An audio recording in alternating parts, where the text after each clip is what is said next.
오늘 본문은 여호수아가 백성의 관리들에게 요단을 건너 가나안으로 들어갈 준비를 시키는 장면입니다. 여호수아가 그 백성의 관리들에게 명령하여 이르되 진중에 두루 다니며 그 백성에게 명령하여 이르기를 양식을 준비하라. 사흘 안에 너희가 이 요단을 건너 너희 하나님 여호와께서 너희에게 주사 차지하게 하시는 땅을 차지하기 위하여 들어갈 것임이니라 하라. 여러분, 저는 처음에 이 말씀을 읽으면서 살짝 의아했습니다.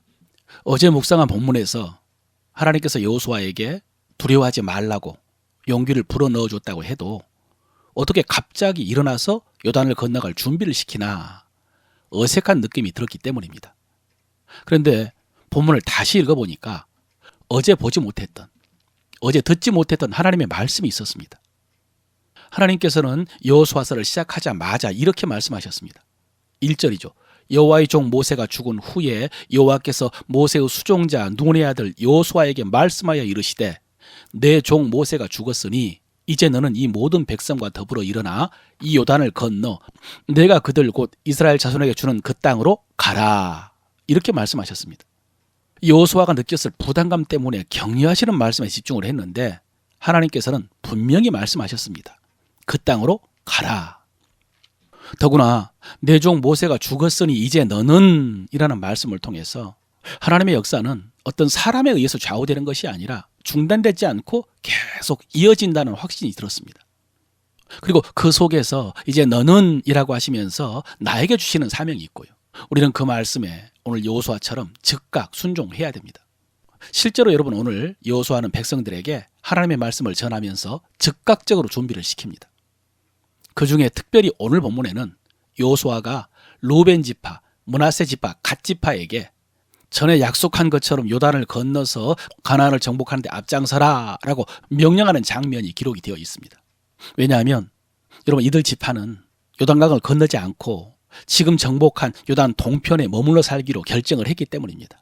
이에 대해서 모세는 처음에는 백성들의 사기를 떨어뜨릴까 봐 분노를 했지만 이들 지파가 자기들도 같이 요단강을 건너가서 앞장서서 싸워서 그 땅을 정복하기까지 돌아오지 않겠다라고 약속을 하자 그것을 허락한 바 있습니다. 그 뒤 모세가 죽었는데 여호수아가 그 사실을 언급하면서 명령을 하자 이들 지파가요, 그 약속을 지키겠다라고 맹세를 하는 말씀입니다. 그 과정에서 특별히 등장하는 단어가 있었는데 그게 안식이라는 단어입니다. 여러분, 이 안식이라는 말은 좁게는 이미 땅을 얻었다, 기업을 얻었다, 그런 의미입니다. 이들 세 지파는 이미 자기들이 살 땅을 얻었습니다. 정착했습니다. 그래서 안식했다고 합니다. 그리고 이제 다른 지파가 요단강을 건너서 가나안 땅을 정복하고 그 땅을 얻으면 그들도 안식이 되겠죠. 여러분, 이 안식의 의미가 신약에 오면은 예수 그리스도를 통해서 율법에서 자유하게 된 상태를 의미를 합니다. 이게 참 안식이고 그 전에 구약에서 언급된 안식, 지금 가나안에 들어가서 땅을 차지하고 정착한 안식은 예수님이 주시는 안식의 그림자입니다. 그런데 이렇게 주님께서 우리에게 주신 안식은 폭넓게 이렇게 적용해 볼 수 있습니다. 내가 받은 구원, 그것이 안식입니다. 하나님께서 이미 허락해 주신 은혜, 그래서 나에게 있는 은혜, 내가 이미 누리고 있는 은혜, 여러분, 그것이 안식입니다. 그것이 영적인 구원이든 어떤 물질적인 풍요로움이든 신체적인 건강이든 정신적인 평안함이든, 그러니까 나에게 콤핍하지 않는 것, 그것이 안식이라고 폭넓게 적용할 수가 있습니다. 여러분, 이렇게 이미 안식을 얻은 세 지파에게 여호수아는 명령합니다. 15절이죠. 여호와께서 너희를 안식하게 한 것 같이 너희 형제도 안식하여 그들도 너희 하나님 여호와께서 주시는 그 땅을 차지하게 하라. 여러분, 이 말씀 안에 우리 신앙의 전부가 담겨 있습니다. 이 말씀 속에 우리가 믿는 것과 우리가 행해야 될 것 전부가 담겨 있습니다. 이게 성경의 전부이고요, 신앙의 전부라고 할 수도 있습니다. 뭡니까? 일단 하나님께서 우리에게 안식을 주셨다는 것이죠. 은혜로 안식을 주셨습니다. 구원 받았습니다. 그래서 우리는 그 안식을 누리면서 살아야 됩니다. 그러나 거기서 그치면 안 되죠. 그 안식을 알고 누리는 것에 그치면 안 됩니다. 아직 안식을 누리지 못한 사람들이 그 안식을 누릴 수 있게 해야 됩니다. 그것이 안식을 얻은 우리가 마땅히 해야 될 일입니다. 이것이 온전한 믿음입니다. 창세기 12장에서 구속사를 시작하면서 하나님께서 아브라함에게 주신 말씀이 있습니다. 내가 너에게 복을 주리니 너는 복이 될지라. 복을 받는 데 그치지 않고 복이 되라고 하셨습니다. 땅의 모든 백성이 너와 내 후손으로 인하여 복을 받을지로다 그랬죠.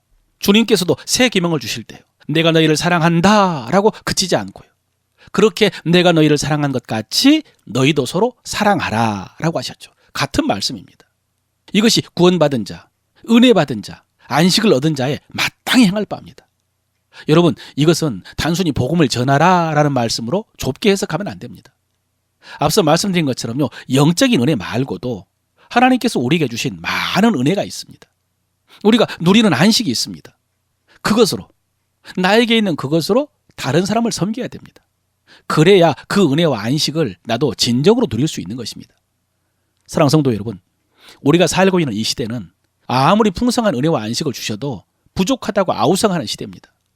그러나 우리는 그런 세대를 본받으면 안 됩니다. 하나님의 말씀, 하나님의 뜻을 따라 살아야 됩니다. 하나님이 나에게 이미 주신 은혜와 안식은 무엇인지, 그것을 누구에게 나누며 살아야 되는지 생각하면서 나누시기를 바랍니다. 마지막으로 하나 더, 여호수아의 말을 들은 세 지파는 모세에게 했던 그 약속을 지키겠다라고 다짐을 합니다. 모세에게 충성했던 것처럼 여호수아에게도 충성하겠다라고 약속을 합니다. 그러면서 마지막에 여호수아에게 이 한마디를 덧붙이는데요, 오직 강하고 담대하소서라고 말합니다. 여러분, 이것이 그 지파들의 순종의 결과의 열매입니다. 백성들의 순종은 그 자체로 끝나지 않습니다. 백성들이 순종하면 지도자는 용기가 생깁니다. 강하고 담대할 수 있습니다. 여러분, 이것을 알아야 됩니다. 꼭 지도자들에게만이 아니죠. 곁에 있는 모든 사람이 다 마찬가지입니다. 좋은 영향을 미칩니다. 그러나 반대인 경우도 마찬가지죠.